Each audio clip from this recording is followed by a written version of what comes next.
Hey, once again, welcome back to the layout. Today I want to share a quick video with you on how to add some realistic rust and weathering effects to your freight cars and rolling stock. And this is a really neat way to really bring them to life and add a lot of realism and character to not only your rolling stock, but to the layout in general. So for the next few minutes, enjoy as we take a look at how to weather and add rust to freight cars.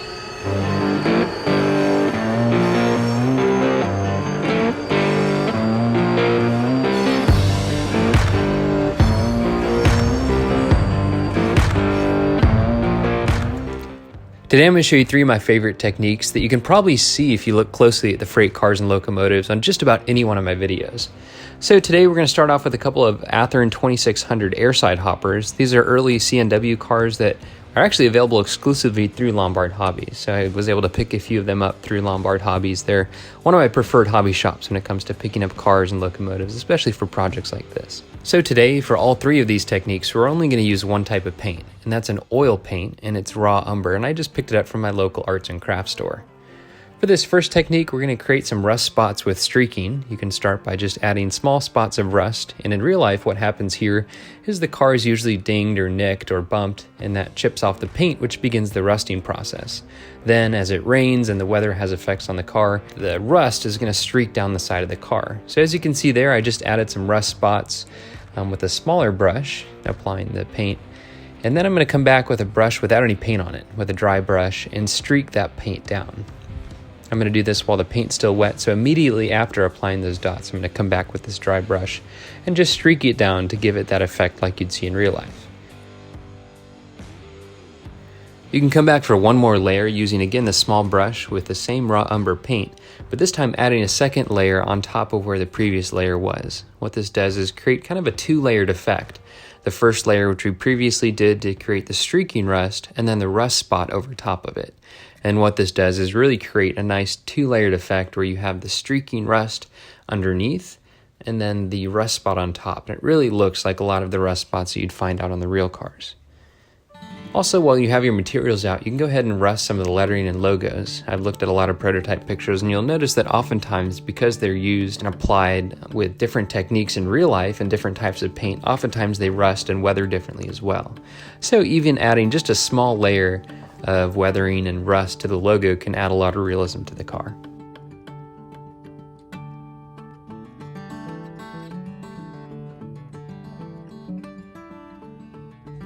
And that's all there is to it. For our second technique, we're going to create more of a broad pattern that's going to be often found on the side of box cars or covered hoppers. And to do this, we're actually going to use a makeup sponge. You can pick these up at your local drugstore. And what I did is simply tear off a corner so I don't go through it quite as fast as I would otherwise, and to preserve some of it. So I'm going to use the same raw umber oil paint that we used for the previous method. Just apply that to a little place where you can spread it out a little bit. For instance, here I'm using the top end of an old spray can. And I'm just going to dip the sponge in the paint, dab it off a little bit so I don't apply too much, and then apply it to the sides of the car where I want to add the rust.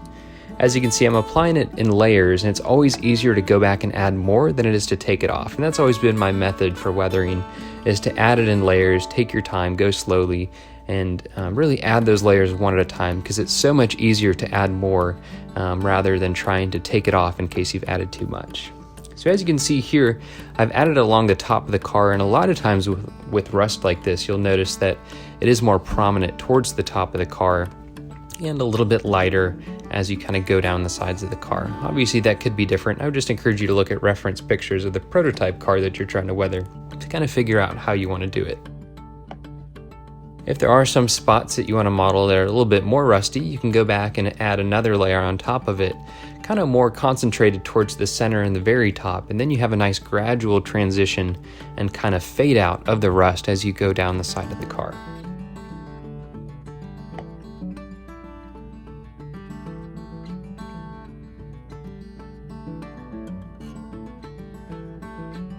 One great thing about these oil paints is that they take quite a while to dry, so just in case you do mess it up, it's always easy to wipe it off with a paper towel. You can also see that the makeup sponge gives you a really neat textured effect, and it's exaggerated here because of the lighting, but once you get it on the layout and everything dries, it really does create a neat textured effect that looks just about perfect.